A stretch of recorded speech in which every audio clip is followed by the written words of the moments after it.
Hello everyone, Lord Chipmunk here, and guess what? It's another Tier 6 game. This time, however, we're in the Cromwell, the British Tier 6 medium tank, and we're bottom tier. But the Cromwell cares not. Now, the Cromwell, I haven't had this fully upgraded for very long. This is like my second game with the top 75mm gun, which is the same gun you get on the Churchill 1, incidentally. But it fires a lot faster on this thing. And I really like this machine. It has very little armour, so don't expect about as many shots in it. And the health pool is average for a tier 6 medium. But it's just so fast, it's manoeuvrable, it's got a good gun, it's great. So, we're bottom tier. Ugh. So what are we going to do? Well, this is port. So we're just going to poodle over to the sort of hills around E3, E4 and see if we can get some spots in and so on and so forth. Now, especially when you're bottom tier or when you're in a tank without much armour, you really want to make sure you don't take much damage early game. A tank like this, and let's be honest, really, the Cromwell plays more like a big medium, a big light tank than it does a medium tank. That gets normal matchmaking and has a good gun. But really you want to keep yourself alive, because in the latter stages of the game you can just run around like a mad thing, you know, delivering the coup de grace, finishing people off and doing a lot of damage. Earlier on in the game, when you're bottom tier, you know, you're going to struggle to get through the front armour of a lot of these tanks. It's probably not even worth bothering a lot of the time. And I don't get off to a very good start. I almost come unstuck. That's a KV5. Ugh. Oh, hello, someone just hit me, and it's probably that guy up there in the AMX 12T. Oh god, I take a hit from the KV. And so we just pull back.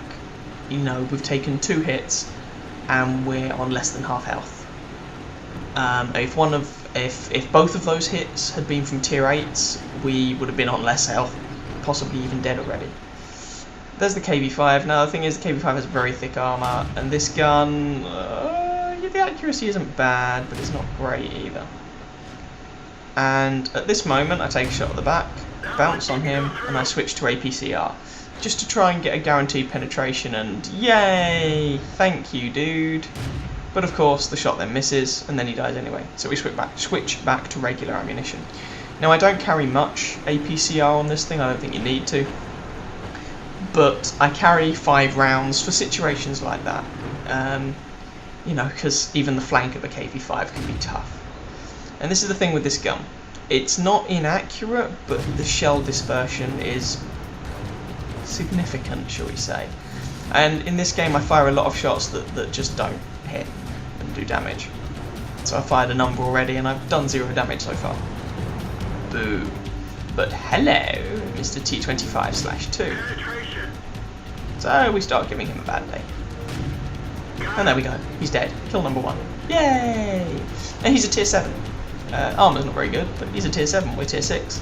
And so if you're doing damage to higher tier machines, you're going to get more experience. One thing I should note actually about the Cromwell, that you will notice, or that I noticed, with the more basic guns, so you've got the stock 6-pounder, an upgraded 6-pounder and a howitzer, you actually get pretty damn good gun depression on this thing.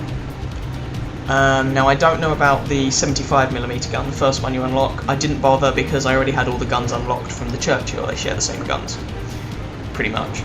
But this 75mm, which is the tier 6 Vickers high velocity 75mm, the gun depression with it isn't great.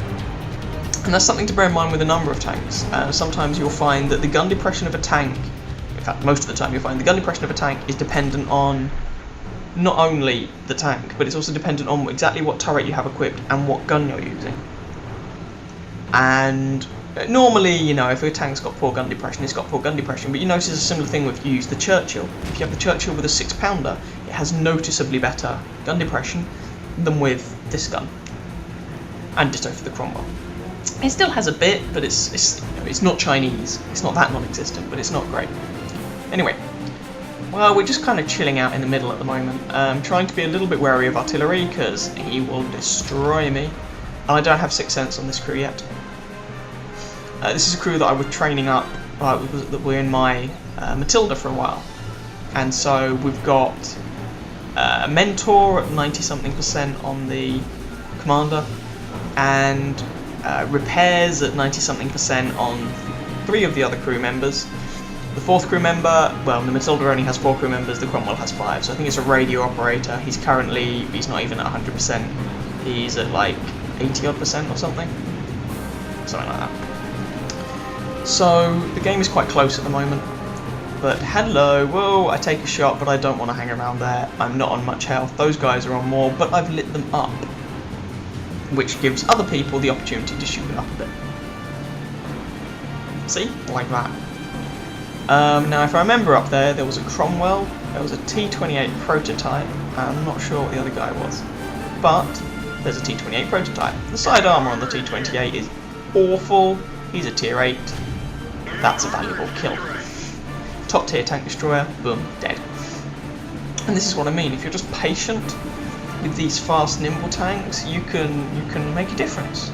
I've killed a tank destroyer 1 tier higher than me, and a tank destroyer 2 tiers higher than me. I didn't do all the damage to them, but, you know, I've killed them. I've taken their guns out of the game. Oh, hello. T-3485? Nah. As I say, the gun's not inaccurate, but it's not a sniper rifle. It's decent. It's a good gun. I'm not going to pretend it's not. But you do have to bear in mind its limitations. But it gets a good rate of fire on this. Its reload time is less than 4 seconds, which gives the Cromwell decent DPM. A lot of the British tanks get good DPM, to be fair. Or they sacrifice some of that DPM for a bit more penetration. It varies a little bit. So we're trying to shoot this guy under the train tracks. Some people get surprised when they get shot through these train tracks, but you can do it. Oh, we only managed to damage his tracks. It's kind of annoying. We didn't even take the tracks out. There we go. Put some damage through him. I think that's actually the only damaging hit we get on this guy, which is kind of a shame. But there we go. Them's the breaks. So, you know, we're not doing vast amounts of damage, but we're steadily racking up the damage, racking up the kills, and we're getting spotting damage as well, just by virtue of being here and having lit people up. It's all valuable, and there's no way I'm going to get a sniper medal or anything in this game. You know, most of my shots are missing. But the ammunition for this gun's cheap and cheerful, so, you know, don't stress too much about it. Apart from the APCR. The APCR is rather more expensive. And someone kills that Cromwell. But the game is still pretty close. There we go. Well, suddenly we're 2 up, and the game appears to be swinging in our favour now. Pay attention to that Jagdpanther 2. He's on 4 kills. And they're not kill secures. He's dealing a lot of damage. It's just him and their artillery left. But we still have to be careful. Both of those could one-shot me. No problem. In fact, the SU could one-shot me just by putting a shot somewhere near me. You wouldn't even have to hit me, really. And, oh god, there he is. And his back is pointing to us. Always fun. So I'm actually auto-aiming here because, you know, oh, see, there's that gun for you. And we actually ram him to death. Which is amusing, I suppose. There's kill number 3. And I really want that Jagdpanther 2. If I can get the Jagdpanther, I've already got 1 tier 8 machine. If I can get 2, there's an epic achievement for that. And I want this guy, I want him bad. I want him to hold on just a little bit longer so I can get round behind him and put him out of his misery. Come on! Come on, you can do it! I can't believe I'm rooting for the other guy. You can do this, man! Don't die on me! At least not yet. Come on! Oh, you died to a Tiger P. But, now, the guy says, good game, my team was so bad. He's not kidding. When you look at the post-battle results, you'll see I get top XP on my team. I do like 800 and something damage and get some spotting damage. So I get top XP on my team. Great. This guy, the Jagdpanther 2 on the enemy team with 4 kills, gets the most damage and experience in the game. He does over 5,000 damage and gets more than 1,200 experience on a defeat.